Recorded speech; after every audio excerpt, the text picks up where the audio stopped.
maksud diturunkannya Al-Quran itu, maksud untuk diperintahkan dibaca itu agar direnungi, ditadaburi, dan diamalkan apa-apa yang ada di dalam Al-Quran.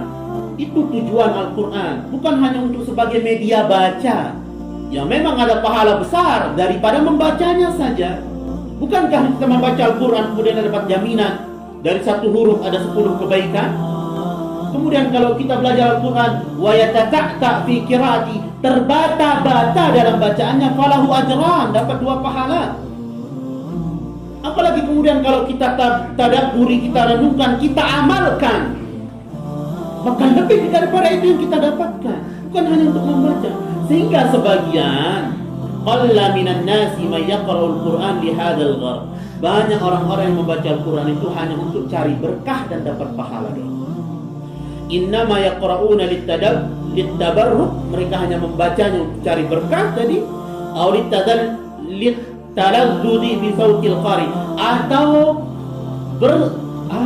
berlezat-lezatan menikmati bacaan qari. Menikmati bacaan qari. Qari itu siapa? Orang yang pintar baca Al-Quran. Dan sebagian kita sudah termasuk itu. Apa buktinya? Bulan Ramadan kemarin ada imam-imam favorit. Ini dia bacaan bembelekana jatuh tuh. Permasalahannya sekarang, berusaha enggak kita kemudian menyerap dari nikmatnya bacaan itu? Coba kita contoh Rasul ketika menyuruh Ibnu Mas'ud membaca Al-Quran. Ya Ibnu Mas'ud, iqra' alaiya Al-Quran. Ibnu Mas'ud bacakan untuk Al-Quran. Apa kata Ibnu Mas'ud? Ya Rasulullah, bagaimana mungkin saya baca Quran kepada Anda, sedangkan Al-Quran diturunkan kepada engkau, wahai Rasul? Masa aku yang baca? Apa kata Rasul? Saya senang Quran itu dibacakan oleh orang lain. Kemudian Ibnu Mas'ud membaca surah An-Nisa sampai di suatu ayat kata Nabi, berhenti, mengeluarkan air mata, gak sanggup sudah, merenung.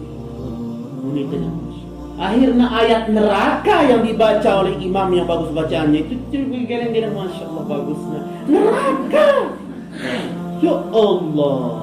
Ketika imam mengatakan faiza ja'atit tammatil kubra, itu udah keren, jangan usah Rasid Jama. Itu ayat tentang siksa. Sehingga orang-orang lari di ummihi wa abi wa sahibatihi wa akhi, orang lari dari ibu bapaknya, orang lari dari kawan-kawan karibnya, karena nggak peduli lagi itu, karena disiksa gitu. Masya Allah. Ya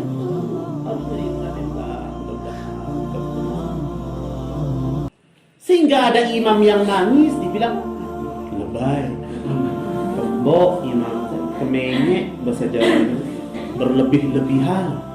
Menangis di dalam sholat sudah kita bahas kemarin pagi. Menangis di dalam sholat itu boleh. Kalau tertawa itu membatalkan sholat. Bukankah kemudian Imam Ali meriwayatkan pada saat perang Badar itu, tidak ada sahabat yang bangun kecuali Rasul, dan Ali melihat Rasul berada di bawah pohon sedang sholat tahajud, dan Rasul menangis di dalam sholatnya sampai waktu subuh masuk. Apakah Rasul kemudian Anda bilang kembalinya?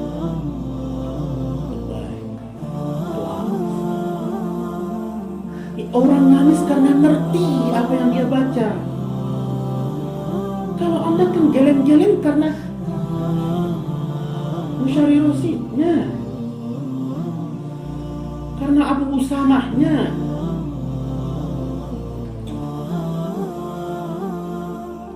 Karena siapa lagi?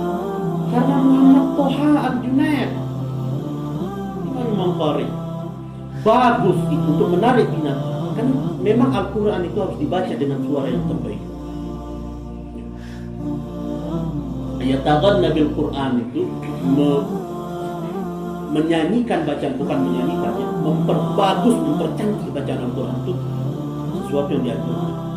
Dan nggak perlu kita cari nada, cukup benarkan tajwid, makharijul huruf, hukum nun matinya, mim matinya, itu benarkan. Ya perlu nyanyi ulang kena bagus. Karena tajwid salah, mat langsung tinggi. Apa? Maka yang ditekankan itu benar nggak makhraj hurufnya, benar nggak tajwidnya. izharnya, iklamnya pas nggak, porsi bacaannya. Al-Quran itu nggak perlu disenandungkan, dia akan membuat senandung sendiri dengan benarnya. Mat itu berapa banyaknya, ada yang 2 harakat, ada yang 4, ada yang 5, ada yang 6. Maka dia akan membuat irama dengan sendirinya. Muna kena alek tamacenya. Coba kan kak ngadu irama. Laluhat, Rasulullah, ambil bulan. Bayarnya selesai. Qul huwallahu ahad. Itu sudah terbentuk nada. Maka kalau mau diperindah lagi ya tinggal ditambahkan. Hentakan